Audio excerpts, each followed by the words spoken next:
तीन पक्की सहेलियां आपस में बातें करती हुई जा रही थीं। उनमें एक कुम्हार की, एक सुनार की और एक ब्राह्मण की लड़की थी। कुछ दिन पहले ही उस नगर के राजा की लड़की का विवाह हुआ था, पर विवाह के एक दिन बाद ही राजा की लड़की के पति की मृत्यु हो गई थी। बस उसी विषय में आपस में चर्चा करती हुई तीनों सहेलियां अपने घर की तरफ जा रही थीं।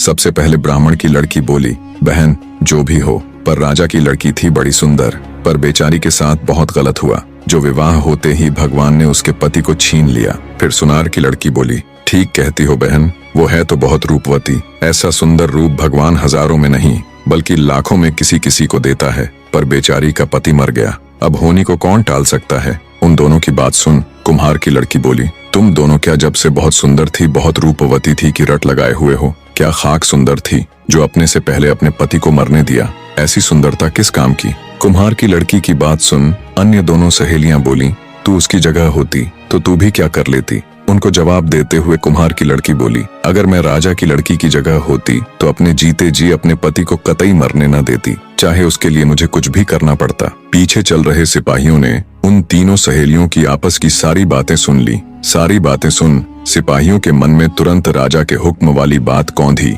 कि जाओ जाकर ऐसी कन्या ढूंढो जो अपने से पहले अपने पति को ना मरने दे। सिपाहियों ने तुरंत उन लड़कियों को रोककर उनसे उनका नाम पता सब ले लिया और राजमहल आकर सभी बातें विस्तार पूर्वक ज्यों की त्यों राजा को बता दी। सिपाहियों की बात सुन राजा के मन में उम्मीद की एक किरण उभरी। उसने तुरंत अपने साथ अपने मंत्री व अन्य कुछ राजसभा के विद्वान सदस्यों को लिया और निकल पड़ा सिपाहियों के बताए गए गांव की ओर। कुछ घंटों का रास्ता तय कर राजा अपने आदमियों के साथ कुम्हार के घर पहुंच गया। राजा के साथ मौजूद मंत्री ने लड़की के पिता यानी कुम्हार को राजा का पूरा परिचय दिया और उसकी लड़की से राजा के लड़के के विवाह की बात सामने रखी, बेटी के लिए रिश्ता और वो भी राजा के लड़के का। ये बात सुन कुम्हार सन्न रह गया। उसको ऐसे देख मंत्री बोला, क्यों भाई कहाँ खो गए? तब उसने राजा व उसके आदमियों को आदर सत्कार सहित बिठाकर जलपान कराया और भागकर अपने आसपास रहने वाले अपनी जाति के लोगों के पास जाकर जब उन्हें सारी बात बताई तो उनमें कुछ लोगों ने तो मना कर दिया कि हम अपनी लड़की की शादी दूसरी जाति में नहीं करेंगे, चाहे वो कोई भी हो। पर तभी जाति के कुछ समझदार बुजुर्ग बोले,